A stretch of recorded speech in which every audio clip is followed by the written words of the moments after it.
네, 안녕하십니까. 리차드 양 양우석입니다. 오늘이 4월 9일 목요일, 현재 시각 오전 11시 55분 접어들겠습니다. 자, 분위기가 현재 계속 안정화되고 있는 그런 상태라고 볼 수가 있겠습니다. 자, 코로나 문제는 여전히 크게 진전이 없는 상태죠. 그럼에도 불구하고 시장은 최근 들어서는 아예 아랑곳하지 않는 그런 모습까지 도출되고 있는 것 같습니다. 자, 간밤에 미국 증시가 다우지수 같은 경우는 무려 3%나 급등을 했습니다. 그 배경이 코로나와 관련된 그런 호재가 있어서 그런 것이 아니라, 자, 샌더슨 민주당 대통령 후보입니다. 경선을 포기했다는 정치적인 이슈 때문에 그렇게 올라갔다는 것이죠. 지금은 아예 코로나가 악재로 작용되지도 않는 그런 모습이라고 할 수가 있겠습니다. 어쨌든 그러한 분위기는 전체적으로 긍정적으로 작용되고 있다는 건데요. 최소한 코로나와 관련된 심리적인 압박을 이제는 현재 어느 정도는 탈피한 것으로 판단이 됩니다. 하지만 현재 진행되고 있는 현재 우리 시장 상황은 그렇게 만만치가 않죠. 오히려 전강후약 형태로 해서 개장초 상승폭의 상당 부분을 좀 반납하고 있는 그런 모습입니다.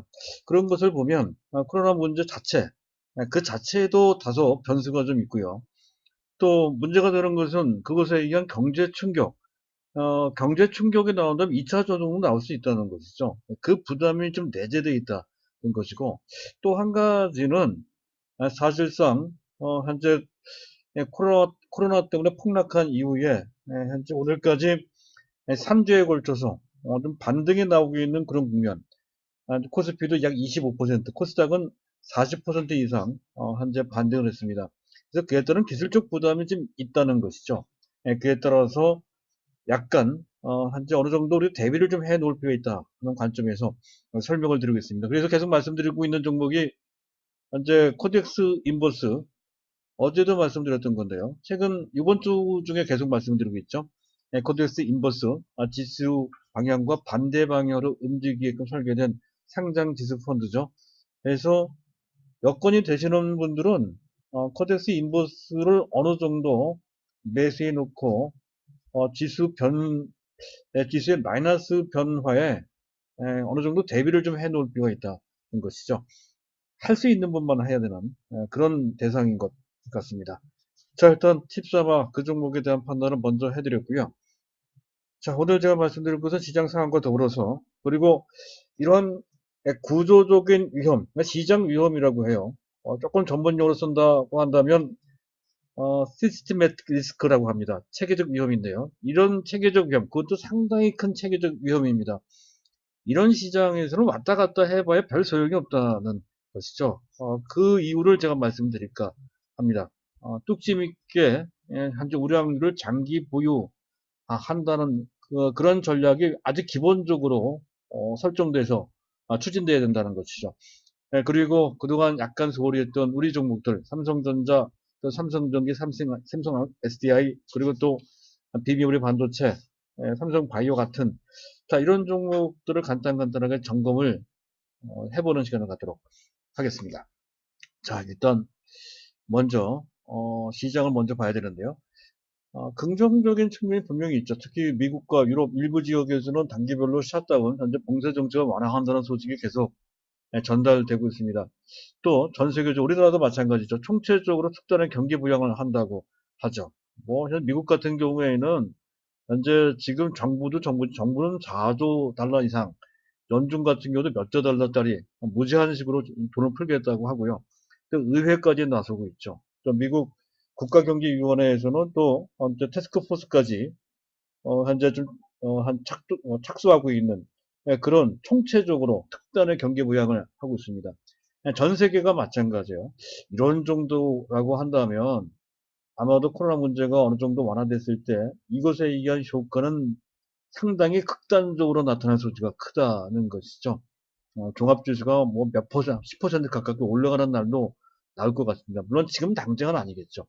그런 날이 이제 점점 다가온다. 그럴 확률이 높아지고 있다는 개념으로 현재 상황을 보시면 될 것 같습니다. 자, 외국인들이 현재 순매도가 계속 축소되고 오늘까지 현재 지금 4거래일 5거래일 연속해서 일평균 순매도 규모가 3천억 이하가 나오고 있는 그런 상태라는 것이죠. 지난주까지 모습과는 완전히 다릅니다.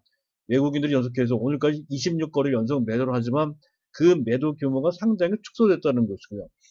자, 무엇보다 고무적인 것은 삼성전자에 대한 순매수예요. 어제 그제 이틀 연속 순매수였습니다. 그저께죠. 화요일 날 외국인들은 삼성전자를 527억 원 순매수했고요. 어제 수요일 날 953억 순매수했고요. 저들도 추가 매수하는 것으로 보입니다. 아직까지 200억이 안 되는 것 같은 어쨌든 순매수입니다. 3거래일 연속 순매수한다는 것인데 그 전에 외국인들이 1월 20일 이후 코로나 사태가 구체적으로 진전되면서 시장을 크게 타격을 줄 때부터 지금까지 외국인들은 삼성전자를 무려 7조 5천억 원을 매도를 했습니다. 그중에 그중에 뭐 아주 소수이긴 하지만 어쨌든 그래도 결코 작지 않은 금액이죠. 합계해서 약 이틀 동안 1,500억 원, 오늘까지 합치면 한 1,800억, 근 2천억 가까이 되는 것 같습니다. 그런 정도로 어제 매수를 한다는 것이죠. 특기할 만한 변화라는 것이죠.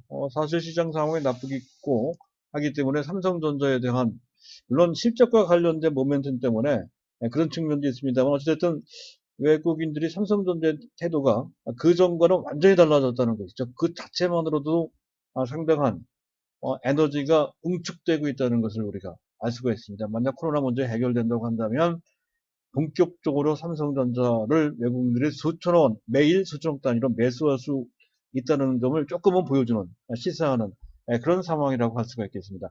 자, 원달러 환율. 현재 보고 계신 화면에 지금 차트가 원달러 환율 일봉 차트인데요. 동그라미 표시된 그 부분을 보게 되면 현재 환율이 상당히 안정되어 있는 상태임을 확인할 수가 있죠. 자, 지금 현재 지금 전일 대비 약 6원 정도 내려간 1215원 정도, 1217원 정도, 그 정도에서 거래되고 있습니다. 그만큼 환율 시장도 안정돼 가고 있다 하는 것을 보여줍니다. 아직까지는 현재 보다 탄력적인, 보다 안정적이고 금융시장에 대해서 믿음을 갖고 투자를 할 수 있는 그런 상황이 되려면 1200원 이하, 적당하게는 1150원 정도까지 내려와야 되긴 되지만 어쨌든 지금 당장 그렇게 될 수 없으므로 이 정도만으로도 상당히 안정된 상태다 이렇게 보고 판단할 필요가 있는 그런 상황이라고 할 수가 있겠습니다. 자, 일단 상황은 전반적인 상황은 일단 긍정적이긴 합니다. 하지만 지금 반드시 긍정적인 측면만 있는 것은 아니죠. 부정적인 측면도 조금 있습니다. 조금 정도가 아니라 우리가 꽤나 신경 써서 봐야 될 정도 수준은 되는 것 같습니다. 지금서 V자 반등, 우리는 V자 반등을 예상하고 희망하고 있는 상태입니다. 미국도 마찬가지입니다. 하지만 일각에서는 매우 유명한 사람들이, 유력한 사람들이 V자 반등이 좀 어렵지 않겠느냐라고 하는 V자 반등을 기대하기 어렵거나 또는 현재 당장은 불가능하다 하는 그런 논리를 피력하는 사람들이 나타나고 있습니다. 어제는 제닛 옐런 전 미 연준 의장이죠. 그리고 또 오늘은 벤 버넌키 현재 그 2008년도 당시 금융위기 때 그 당시에 미 연준 의장이죠. 이 사람들 그래요. 지금 현재 경제 충격이 워낙에 커서 지금 당장은 V자 반등이 그렇게 쉽지 않겠다.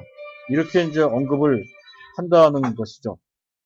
자, 그래서 특히 그 제닛 옐런이나 벤 버넌키 이런 사람들은 얼마 전까지만 하더라도 굉장히 시장 친화적으로 현재 V자 반등이 가능하다고 얘기했던 사람들입니다. 이 사람들이 현재 그렇게 얘기를 한단 말이죠. 그래서 요 부분은 우리가 무시할 수 없습니다. 그리고 지금 어제 나온 소식이죠. 불란서 프랑스가 GDP 1분기 GDP 성장 마이너스 6%고요. 우리나라 한국경제연구원에서도 2020년 금년도 한국 GDP 성장 마이너스가 나올 것이다 이렇게 전망을 하고 있습니다. 이런 충격이 현재 현실화된다 했을 때 증시에 다시 한번 휘청될 수 있는 위험성은 있는 것이고요. 선물 베이시스가 계속 마이너스권에 있는데 그럼 현재 약간 확대됐습니다. 0.5 정도까지 좁혔다가 지금 0.8 정도로 약세장이라는 표시를 더 강하게 하고 있는 그런 모습으로 진행이 되고 있다는 것도 부담은 부담이죠. 자, 그리고 코스닥 문제인데요. 코스닥 수급 문제인데 일반 개인들이 코스닥을 너무 지나치게 매수를 많이 하는 측면이 있습니다. 최근 2주 동안 일반 개인들은 약 7천억 원 정도를 순매수했다는 거죠. 코스닥에 너무 많이 일반 개인들이 쏠리는 그런 상황. 코스닥의 펀더멘털이 아주 우수한 건 아니죠. 시장의 흐름이나 분위기나 그런 것에 테마주가 형성되고 그 흐름이 나온다면 또 투기적인 시세가 있는 그런 상황인데, 그런 상황에 일반 개인들이 너무 많이 꽂히고 있다, 너무 쏠리고 있다, 이런 것은 기술적으로 봤을 때 다소 부담이 됩니다. 이런 것이 약간 부담에 대해서 전체적인 단기적 상황이 뭐 중기적으로도 약간 우리가 경계를 해야 되는 요소도 있지만 단기적으로도 약간 부담이 있는 그런 상태다 하는 점 감안을 어느 정도는 해야 될 것 같습니다. 자, 그걸 바탕으로 해서 종목과 관련된 전략을 말씀드릴까 합니다. 2달 전부터 있었던 코로나와 관련된 이러한 위험은 구조적인 위험이죠. 시장 위험입니다. 이렇게 시장 위험이 클 때는 그 특성을 우리가 잘 알아둘 필요가 있다는 건데, 현재 시장에 특히 종목의 주가에 미치는 영향은 어떤 개별 종목의 특성에 의해서 독립적으로 움직이는 것이 아니라 같이 움직인다는 것이죠. 시장 심리가 결정적인 역할을 합니다. 펀더멘탈보다도 그 종목의 실적이나 뭐 이런 거, 뭐 현재 펀더멘탈과 관련된 재료에 의해서 움직이는 것이 아니라 시장 상황에 의해서 왔다 갔다 한다는 것입니다. 시장 심리에 의해서 결정적으로 현재 영향을 받는다는 것이고요. 변동성도 엄청 크죠. 우리가 이제 겪어왔던 상황이었습니다. 그리고 대부분의 종목, 그 일반적인 종목이라면 거의 같이 오르고 내리고 한다는, 올라가는 폭이나 내려가는 폭도 비슷비슷합니다. 비슷한 시기에 같이 올라갔다가 같이 떨어지고 그렇다는 것이죠. 이런 상황일 때에는 일반적인 종목 간에 종목을 부지런히 바꾸는 것은 거의 필요가 없다는 것이죠. 시장에 따라서 같이 움직이니까 같이 올라가 같이 떨어지니까 종목을 바꿔봐야 소용이 없습니다. 다만 약세장 대안으로 부각될 수 있었던 분야, 예를 들어서 코덱스 인버스 같은 경우, 또 현재 코로나와 관련돼서 일부 바이오주들이 상당히 또 많이 떴죠. 이런 종목들을 하는 것은 별도가 되긴 되겠습니다. 하지만 그들 시세는 단기적인 시세라는 것이죠. 우리가 장기적으로 보기에는 현재 적합하지 않은 대상이 됩니다. 그래서 그런 종목을 별도로 보되 그들 종목을 뺀 나머지 종목들은 거의 같이 움직인다. 특히 뭐 예를 들어서 뭐 비메모리 반도체 하더라도 뭐 네페스에서 S&P 반도체를 바꾼다든가 그 반대로 또 S&P 반도체를 네페스에서 바꾼다든가 또는 현재 비메모리 반도체를 5G로 바꾼다든가 또 비메모리 반도체를 다른 쪽으로 바꾼다든가 이래 봐야 사실 이런 상황 속에서는 큰 소용이 없다는 뜻이 되겠습니다. 부지런히 종목을 바꿔도 바꿔봐야 소용이 없는 그런 상태라는 거. 그것이 기본적인 이런 시장 위험이 클 때 우리가 맞이해야 되는 태도가 되겠고요. 다만 바이오주들은 앞에 얘기했던 그러한 코로나 사태라고 하는 비상식을 맞이해서 특별히 현재 움직이는 측면이 있다는 건데, 바이오가 상당히 매력적이긴 하죠. 하지만 문제가 상당히 많은 부분 그 영역이기도 합니다. 종목이 너무 많아요. 거의 200개나 되는 종목이 있고요. 그리고 종목들이 너무 크게, 뭐 바이오 전체도 마찬가지죠. 개별적 종목 주가도 너무 많이 흔들립니다. 도대체 정신 못 차릴 정도로 많이 흔들리고요. 장기 투자, 안정적인 투자를 하기에는 상당히 부적합한 대상이 된다는 거죠. 심리성도 상당히 약하죠. 펀더멘털이 위에서 움직이는 종목들은 뭐 거의 없습니다. 시장 분위기에 따라 움직인다는 것이죠. 또 최근 들어서는 그들 종목들 중에서는 또 상당히 인기가 있는 종목들은 많이 올라와 있기도 합니다.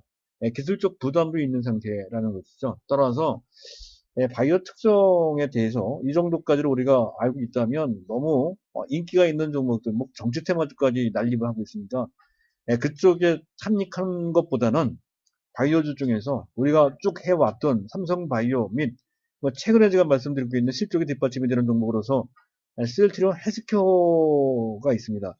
이 두 종목으로 압축해서 관리하는 게 훨씬 더 바람직하다 하는 그런 전략을 제시해 드리고요. 어쨌든 이런 상황을 맞이해서 이런 시장 위험이 아직은 막 크게 남아있는 상태에서 왔다 갔다 해서 안 된다 하는 관점에서 본다면 결국 우리가 쭉 갖고 있었던 우량주 삼성전자 의유가 되겠죠. 삼성전자 의유의 종목을 그냥 제자리 지켜서 내 기회가 올 때까지 기다리는 것이 가장 바람직한 전략이다 라고 결론 내릴 수가 있다는 것이고요. 다만 일부 여건이 되시는 분들은 단기 대응 코덱스 인버스나 그런 단기적 관점에서 뭐 그 전에 뭐 유한영도 말씀드린 셀리버리나 이런 종목도 말씀을 드린 바 있어요. 이런 종목을 한다든가 지금은 또 그때가 또 아니에요. 예, 그런 상황. 그렇게 할 수 있다는 정도. 그리고 또 일부 시대적인 변화.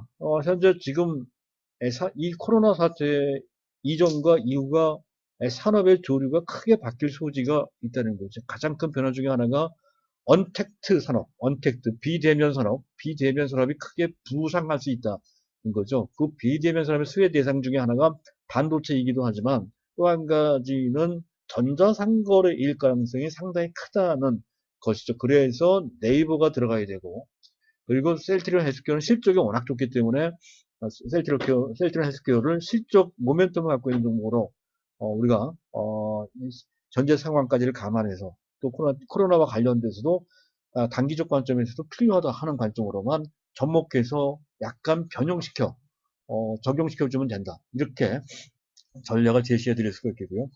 자, 이제 종목별 판단입니다. 종목별 판단할 때 우선 먼저 봐야 되는 것은 뭐 삼성전자죠. 차트를 켜놓고 좀 볼까 합니다. 무겁죠. 우량합니다. 아직까지는 이 코로나 문제가 해결되기 전까지 또 외국인들이 수천억 단위로 적극적으로 매수하기 전까지는 탄력적인 상승을 기대하기는 지금 당장은 어렵습니다. 이 문제가 어느 정도는 클리어, 해소되거나 최소한 안심하고 투자할 수 있는 그런 분위기, 시장 전체로도 외국인들이 순매수할 수 있는 여건, 그런 상황이 나와야 본격적으로 올라갈 수 있는데 만약에 그렇게 된다고 한다면 우리가 생각했던 것보다 훨씬 더 탄력적으로 올라갈 수 있는 그런 잠재력만 응축되고 있다. 그렇게 보시면 되겠습니다. 단기적으로는 무겁다는 거죠. 계속 올라가다 말다 올라가려면 이런 상황이라는 것이죠. 더군다나 거기에는 뭐 현재 요새는 또 뭐 어딥니까? 그냥 연기금까지 같이 단기 매물을 내놓고 있는 상황에서 약간 좀 무거운 상태다. 이런 점만 감안하시면 될 것 같고요. 자, 그리고 삼성전기는 특히 갤럭시 시리즈에 상당히 의존하고 있습니다. 즉, 현재 카메라 모듈도 그렇고요. MLCC도 마찬가지입니다. 그래서 지금 그 분야가 코로나 때문에 다소 좀 어려움을 겪고 있는 상태이기 때문에 이 종목은 오히려 삼성전자보다 더 무거워요. 그래서 만약 삼성전자도 갖고 있고 삼성전기도 갖고 있기 때문에 아예 삼성전자를 합쳐주는 게 더 나을 것 같고요.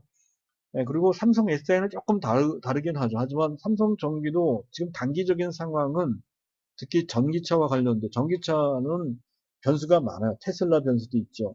유가 변수도 있습니다. 중국 변수도 있고요. 유럽 변수도 있고 또 환경 규제와 관련된 변수도 있는데 지금 객관적으로 단기적 상황은 조금 불리한 상태라는 것이죠. 그래서 있는 종목, 있는 물량 정도만 가져가지고 더 살 필요는 없다. 만약에 더 산다. 삼성전자류에서 더 산다라고 하면 삼성전자를 직접 공략하는 게 훨씬 낫다. 이런 개념이고. 삼성물산도 지분 가치하고 또 삼성물산 자체 사업 중 가장 중요한 사업이 건설 사업이죠. 분양 사업도 들어가고요. 이런 쪽이 아주 유리한 상태는 아닙니다. 어차피 삼성전자나 또 삼성바이오로직스에 의존한다면 굳이 삼성전자를 갖고 있는데 또 갖고 있을 필요가 없다는 것이죠.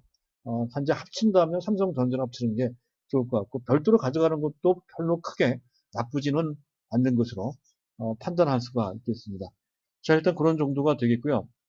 자, 그리고 네이버 잠깐 보도록 하겠습니다. 네이버는 1분기 실적이 시장 기대치에 다소 못 미치는 결과가 나왔죠. 하지만 뭐 언택트와 관련된 산업 변화, 특히 온라인 서비스와 관련돼서 특히 그 중에서 전자상거래가 크게 부상한 소지가 없다는 것이고 현재 1분기 실적은 약간 부진했지만 향후 실적 전망은 매우 밝다는 것이죠. 그래서 이 정도면 안 갖고 계신 분들은 포트폴리오 구성 차원에서 우리가 너무 IT 쪽에 쏠려 있으니까 현재 이쪽 솔루션 쪽으로도 필요하거든요. 또 4차 산업혁명과도 관련되어 있는 그런 사업을 구성하고 있으니까 이 종목이 필요한 것 같습니다. 16만 6천 원 정도는 나쁘지 않다는 거죠. 안 갖고 계신 분들은 포트폴리오 구성 차원에서 필요한 것 같고요. 자, 그리고 유한양행 같은 경우는 저점 재미있는데 오늘 양봉이 나오네. 조금 더 기다려 볼 필요가 있겠다 하는 그런 관점. 4만 5천 원 이하 그 정도 타이밍을 노려볼 필요가 있겠다는 거고요. 자, 셀트리온 헬스케어는 현재 지금 시장 분위기에 따라 왔다 갔다 하는데요. 조금 더 낮은 가격에서 갖고 계신 분들은 그대로 갖고 있어야 되겠죠. 지금 현재 고점에서 현재 대략 한 8, 9만 원 정도 사이에 크게 많이 흔들리고 거래도 많기 때문에 다소 무겁습니다. 좀 기다리면 8만 원 이하에서 매수할 수 있는 기회가 주어질 것으로 판단이 됩니다. 실적으로 봤을 때에는 10만원 내지 12만원 정도까지를 우리가 기대해 볼 수 있다는 것이죠. 실적이 상당히, 특히 금년 실적이 상당히 좋아요. 램시마 SC 제형과 그리고 미국에서의 지금 뭡니까 허즈마나 뭐 그런 거 트룩시마 이런 것에 대한 효과가 상당히 크다 하는 것이고요. 자, 그리고 비메모리 반도체입니다. 비메모리 반도체, 특히 SAP 반도체는 삼성전자에 대한 의존도가 상당히 크죠. 그리고 또 기술적으로 봤을 때 차트상 현재 6천원대 걸려있는 매물벽이 상당히 두터워서 어느 정도의 반탄력이 나왔지만 지금부터 탄력이 나오기는 만만치가 않습니다. 물론 삼성전자가 풀리면 SAP 반도체도 당연히 풀리겠죠. 현재 요 고점을 넘기면 상당히 가벼워질 것 같습니다. 그래서 만원까지 순식간에 올라갈 수는 있을 것 같은데 지금 당장은 다소 무거운 상태. 물론 그렇다고 팔자는 얘기는 전혀 아니고요. 매수한다라고 했을 때 지금 당장 서두를 필요가 있겠느냐. 신규 매수한다 했을 때. 그런 관점에서 말씀드리는 거고요.